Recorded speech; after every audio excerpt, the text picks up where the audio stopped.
J'avais raison les amis, attention les gars, je vais spoiler le dernier épisode de Ninjago Dragon Rising saison 3, enfin l'épisode 5, le dernier qui est sorti, donc si tu ne l'as pas vu, je te conseille de partir.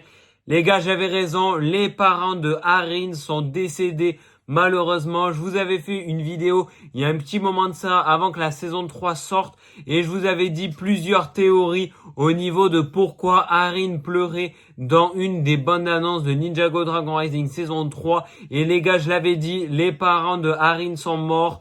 Raz, en soi, il avait pas vraiment tort parce qu'il lui explique dans Ninjago du coup comme quoi il voulait vraiment que Harin voie la tombe de ses parents parce que sinon il aurait jamais cru. Et d'un côté je comprends Raz parce que moi si ce mec là, enfin ce personnage là m'avait dit que mes parents étaient décédés, je l'aurais clairement pas cru parce que voilà, on sait que le mec c'est un petit peu un méchant, donc en soi est-ce qu'on va croire son ennemi juré? Je pense pas, donc en soi il a eu raison de lui montrer, au moins il en a le cœur net. Et à la fin du coup il dit bien qu'il veut inverser la fusion, donc on verra bien ce que ça va donner. Est-ce qu'il peut y arriver ou pas? Franchement, je sais pas du tout. Ça pourrait être vraiment très intéressant de voir ça. Ça pourrait remettre Ninjago du coup à zéro, mais est-ce que c'est vraiment bien? Je ne sais pas du tout.